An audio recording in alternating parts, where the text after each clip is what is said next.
Netflix, Amazon Prime. Rien à dire, l'Algérie devrait vraiment créer un partenariat ou signer un partenariat avec Netflix. Hier, le 24 février 2025, il y avait le procès à Montpellier du fameux Doualem, Boualem Naaman. Il a été jugé au tribunal correctionnel de Montpellier. Il a été jugé pour provocation publique et directe non suivie des faits à commettre un crime ou un délit. Boualem Naaman s'est exprimé. Et c'est là la catastrophe. Un véritable film. Ce monsieur ne maîtrise rien, n'a aucun argument, n'a pas une pensée politique. Il n'a même pas su comment articuler des mots et comment articuler des arguments. Une catastrophe ambulante. Les juges lui ont posé des questions. Ils lui ont dit, pourquoi t'as fait ça? Il leur a dit, c'est pour des amis. Attends, mais tu es sur TikTok. Le juge lui dit, mais c'est public sur TikTok. Tu n'as pas 138 000 amis. Il avait 138 000 abonnés. Vous vous rendez compte de ces arguments? C'est-à-dire, il dit, ah non, moi je parlais juste d'une fessée. Je parlais juste d'une gifle. Et c'est une vidéo pour des amis. C'était pas pour le public. ما عنده حتى علاقة سيراك اجون نيطواياج وتهب لا فامي تاعك وزم فمك سياسة الالها. Netflix, Amazon Prime. Rien à dire, l'Algérie devrait vraiment créer un partenariat ou signer un partenariat avec Netflix et Amazon Prime pour proposer des séries à partir des événements de son actualité, des événements où il n'y a que des intrigues, que des rebondissements, que des coups de théâtre, que des événements invraisemblables, rocambolesques. Incroyable. L'actualité algérienne, elle est devenue digne elle dépasse Bollywood et Hollywood réunis. Alors hier, le 24 février 2025, il y avait le procès à Montpellier du fameux Doualem, Boualem Naaman, qui a été l'un des épisodes les plus passionnants, les plus tristement passionnés. Voilà, un épisode triste, lugubre. C'était pas un épisode extrêmement, ça nous a fait rire, mais à la fin, ça devrait nous faire pleurer. Boualem Naaman, cet influenceur âgé de 59 ans, qui s'appelait Doualem sur les réseaux sociaux, notamment sur TikTok. Hier lundi 24 février 2025, il a été jugé au tribunal correctionnel de Montpellier. Alors, vous vous souvenez tous de Doualem, arrêté le 5 janvier 2025. 9 janvier 2025, il a été expulsé vers l'Algérie. L'Algérie a décidé de le renvoyer, elle n'accepte pas de le recevoir sur son territoire. Et c'est à partir de là où Bruno Retailleau, le régime algérien, le pouvoir algérien, se sont enfoncés dans un bras de fer qui dure jusqu'à aujourd'hui à propos des expulsions des ressortissants algériens jugés comme dangereux pour la sécurité nationale ou l'ordre public en France. Doualem, il revient en France. L'Algérie, son propre pays, le refuse, elle refuse de l'accueillir, alors que lui est un partisan du pouvoir algérien. Il passe tout son temps dans ses vidéos sur TikTok à dire tout le bien du monde de Abdelmajid Tebboune, de Saïd Chengheriha et de tous les hauts responsables du pouvoir algérien. Ce pouvoir algérien ne veut pas de lui. Il le renvoie vers la France. Le 11 janvier 2025, l'Algérie, les autorités algériennes, à travers un communiqué du ministère des Affaires étrangères, ils s'expliquent, ils disent que voilà, nous n'avons pas voulu le recueillir sur le territoire national parce qu'il fait l'objet d'une procédure arbitraire et légale et que ni les dispositions de la convention consulaire qui régit les rapports entre la convention consulaire algéro-française de 1974 ni les dispositions de la convention consulaire internationale de Vienne de 1963 n'ont été respectées par le ministère français de l'Intérieur qui a voulu donc comment on appelle ça, qui a voulu appliquer sur Doualem une procédure d'expulsion à caractère d'une urgence absolue, ou une procédure d'expulsion d'une urgence absolue.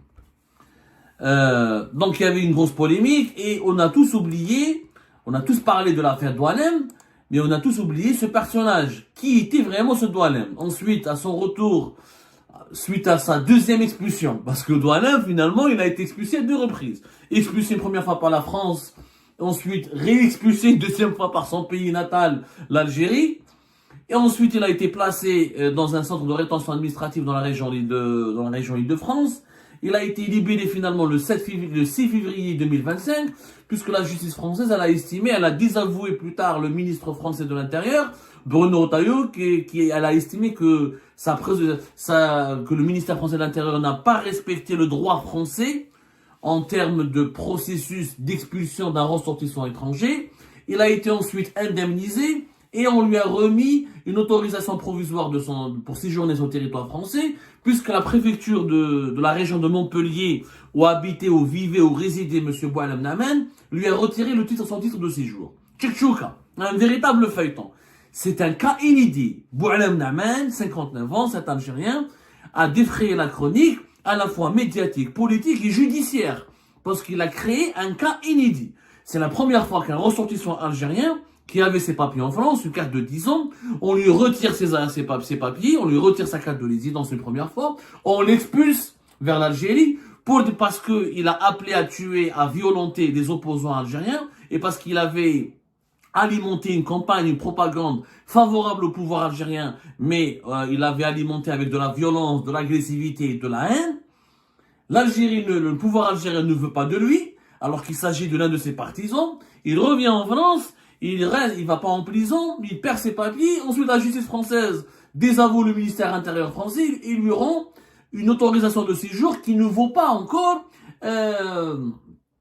qui n'a pas la même valeur sur le plan légal que un titre de séjour qui était auparavant, lui il était détenteur d'une carte de résidence de 10 ans. Un véritable feuilleton. Boualem Namen, c'est un film. Ce qui lui est arrivé est un film. Lui-même est un personnage, parce qu'on a oublié qui est-il. Alors on a découvert le personnage hier, il a eu l'occasion de parler, parce que c'était son procès devant le tribunal correctionnel de Montpellier, où il a été jugé pour provocation publique et directe non suivie des faits à commettre un crime ou un délit. Il n'a pas été jugé pour avoir commis un crime, il a été jugé parce qu'il a provoqué, il a appelé publiquement à commettre un crime ou un délit. Donc il s'est exprimé, il y avait ses avocats, et la victime dans cette affaire, on l'a oublié qu'il y avait une victime, c'était Mohamed Tajadid. Mohamed Tajadid, le fameux poète du Hirak, ancien détenu politique, qui a été emprisonné à maintes reprises, incarcéré à maintes reprises, et qui est l'une des figures du Hirak en Algérie, grâce à ses poèmes en algérien, en langue populaire, pour défendre les revendications du Hirak et pour célébrer la grandeur de ce mouvement populaire totalement pacifiste. Alors, on a voulu l'entendre, les juges ont voulu l'entendre. Donc, Boualem Namen s'est exprimé. Et c'est là la catastrophe. Un véritable film. Ce monsieur ne maîtrise rien, n'a aucun argument, n'a pas une pensée politique. Il n'a pas le début d'une pensée. Il n'a même pas su comment articuler des mots et comment articuler des arguments. Une catastrophe ambulante. Il n'a aucune relation avec la politique. Je vais vous lire le témoignage d'un journaliste du Point qui était présent parce qu'il y avait la presse. Ils l'ont filmé, Jet la presse, des radios locales, les correspondants de plusieurs grands titres de la presse française comme le magazine Le Point, qui est un magazine quand même qui est pratiquement le premier magazine de France. Un hebdomadaire sous forme de magazine, de presse et assez de qualité, en tout cas est très influent en France. Alors, je vais vous lire un passage. Boualem Namen, un presque sexagénaire, au crâne chauve, vêtu d'un jean et d'une veste légère, s'exprimant dans un français hésitant, paraît complètement dépassé. Ce lundi, par les propos qui lui ont valu de comparaître devant le tribunal correctionnel de Montpellier pour provocation publique et directe non suivie des faits à commettre un crime ou un délit. Voilà. Donc, Boualem, il parle, il fait quoi dans la vie? C'est un agent d'entretien, un agent de nettoyage, donc c'est un métier très précaire. Alors, il est âgé de 59 ans, normalement l'âge de la sagesse. Il a plusieurs années, ça fait plusieurs années qu'il vit en France. Il a des enfants en France. Il a une famille en France. Il a été régularisé récemment, où il a obtenu sa carte de 10 ans. Et devant le tribunal, il devait donc s'exprimer. Les juges lui ont posé des questions. Ils lui ont dit, pourquoi t'as fait ça? Qu'est-ce qu'il leur dit, lui? Je m'adresse au peuple. Boualem Namen, l'influenceur favorable au régime algérien. Regardez le niveau catastrophique des partisans du pouvoir algérien. le niveau catastrophique. Et franchement, moi, à la place du pouvoir algérien, je ne serais pas fier d'avoir de tels supporters. Je m'adresse au peuple qui est en Algérie. Or, le juge, il a essayé de leur dire, vous ne pouvez pas me juger en France parce que je m'adressais au peuple qui est en Algérie. Je ne parlais pas aux Français. C'est-à-dire la justice française ne pourrait pas le juger. Mais il oublie que tu es présent en France, tu séjournes en France, que tu as lancé tes vidéos et tes appels à la violence et à la haine depuis la France. Donc tu dois être jugé en France. Après, voilà ce qu'il a dit dans le passage pour lequel il devait être jugé. Ils ont donné à tous les policiers des pinces. Celui qu'ils arrêtent ne sera pas conduit en prison, mais ils lui arracheront ses ongles. Alors ils appelleront les hôpitaux pour leur dire que si quelqu'un qui n'a pas d'ongles est admis, ne le soignez surtout pas. Laissez-le souffrir. C'est lui qui parle. Dans sa vidéo, il a dit, les policiers prenaient des pinces, arrachaient les ongles de ses opposants algériens qui appellent à manifester le retour du Hirak. Et notamment, il parlait de Mohamed Tajadid. Et il demande aux hôpitaux algériens de ne pas accepter de les Hirakis qui vont torturer par les policiers et laissez-les souffrir. Laissez-le souffrir. Ensuite, il parle de donner-lui une gitla. D'abord gitla. Donc, les avocats de Douanem ont essayé de faire croire aux juges français que c'était pas de la violence. Qu'ils voulaient pas dire il faut le tuer. Ils voulaient juste battez-le. Sauf que gitla, battez-le jusqu'à la mort. Ouais, il y a en algérien, parce qu'ils ont ramené des interprètes. Les juges français, c'est une justice professionnelle. Là, je vous dis la vérité, la France, elle a beaucoup de défauts. Mais elle a une grande qualité. Là, Mohamed Rasulullah, l'une la plus grande qualité de la France, c'est sa justice. Ils ont un appareil judiciaire d'un extrême professionnalisme. Les juges français ne laissent personne. Ils écoutent toutes les parties, ils font une enquête sérieuse jusqu'au bout. Là, pour la vidéo, ils ont pris le traducteur. Ils ont essayé de comprendre les nuances. Battez-le, gitla, gitla. Gitla kifash. Ça veut dire battez-le juste ou la battez-le jusqu'à la mort. La véritable traduction, c'est de battez-le à mort. Donc c'est un appel à la violence. Donc c'est une incitation à donner, à infliger des sévices physiques qui peuvent mettre en danger l'intégrité physique de quelqu'un. C'est pour ça qu'on parle d'un appel à la mort. Donc quand les juges lui ont dit, mais qu'est-ce que tu voulais dire? Les juges ont posé des questions à Boualem, ils l'ont écouté, il a eu le droit à la parole. Ils lui ont dit, mais tu voulais dire quoi? En disant, attends, guette-la, battez-le. Et lui, qu'est-ce qu'il leur a répondu? Une gifle à une fessée. Ah bon, tu parlais d'une gifle et d'une fessée. Prendre des pinces, arracher des ongles, n'admettez-le à l'hôpital. Depuis quand on va à l'hôpital pour une fessée ou une gifle?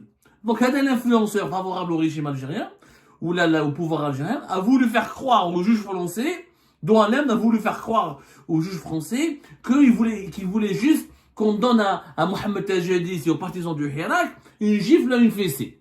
Donc, il a essayé de minimiser. Ensuite, on lui a dit, mais pourquoi tu as fait cette vidéo? Il leur a dit, c'est pour des amis. Attends, mais tu es sur TikTok. Le juge lui dit, mais c'est public sur TikTok. Tu n'as pas 138 000 amis. Il avait 138 000 abonnés. Et là, la présidente de la séance, la juge, elle a ironisé. Elle lui a dit, mais 138 000 amis, ça fait beaucoup.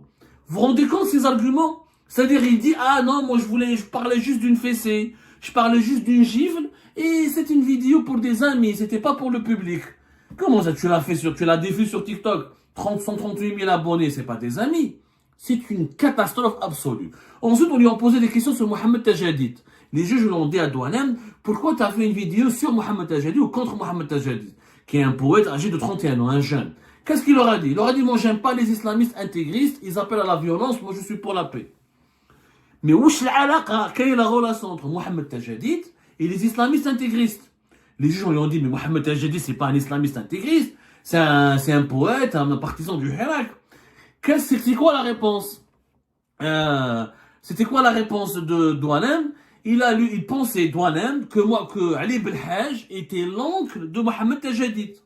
C'est pour ça qu'il a fait une vidéo sur Mohamed Tajadid. Il voulait qu'on le batte à mort, qu'on lui arrache les ongles, qu'on lui soigne pas à l'hôpital, etc. Parce qu'il pensait que, je sais pas, qui lui a dit, que Ali Belhaj était l'oncle de Mohamed Tajadid. Mais, quand la juge lui a dit, mais qui le dit? Est-ce que vous avez vérifié? Avez-vous vérifié ces informations? Qui vous a dit que Ali Belhaj, qui était l'un des leaders du Front FIS, du Front islamique du salut des années 90, et l'une des figures effectivement des événements tragiques de la décennie noire, quelle est la relation de Mohamed Tajadid et Ali Belhaj?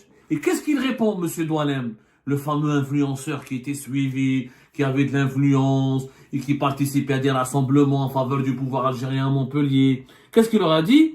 Il leur a dit, moi j'ai lu ça sur les réseaux, c'est le réseau qui le dit. Je peux pas, il a dit c'est le réseau qui le dit, je peux pas vérifier dans les réseaux.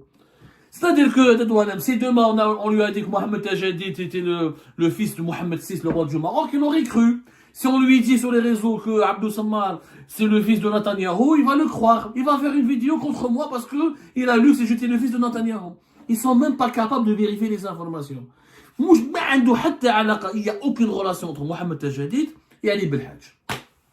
Ensuite, qu'est-ce qu'il dit? Il dit, moi, madame la juge, je ne connaissais pas, il bredouille, il était paniqué, je ne savais pas la vérité, j'ai tout fermé, j'ai fermé mon compte TikTok, il est franchement, à 60 ans, je me retrouve là, c'est honteux. C'est honteux, bien sûr que c'est honteux, qu'un gars qui doit être grand-père, au lieu d'éduquer ses petits-enfants, au lieu de s'occuper de sa vie, au lieu d'être un exemple, donner l'exemple, il va sur TikTok, il menace les gens, il raconte n'importe quoi, il pense qu'Ali Belhaj c'est l'oncle de Mohamed Tajadid, il appelle à torturer les hirakistes, il appelle à leur arracher les ongles, mais c'est un niveau catastrophique. C'est catastrophique. Vous imaginez ces gens-là, il était influenceur. Il y a des gens qui le suivaient, il avait 138 000 abonnés. Regardez la médiocrité actuelle dans laquelle nous nageons. Ou la médiocrité qui est devenue un océan, qui a un océan un bourbier, qui a un océan qui a inondé l'Algérie. La médiocrité, elle concerne les opposants comme les partisans du pouvoir algérien. Même les opposants algériens, ils ont le même niveau. Hein. Je vous assure qu'il y a des cyberactivistes, il y a des activistes, il y a des opposants. Il y a ils propagent des fake news, ils font de la désinformation, ils recourent à l'insulte, à l'injure. C'est ça le niveau politique actuel en Algérie. Il faut dire la vérité.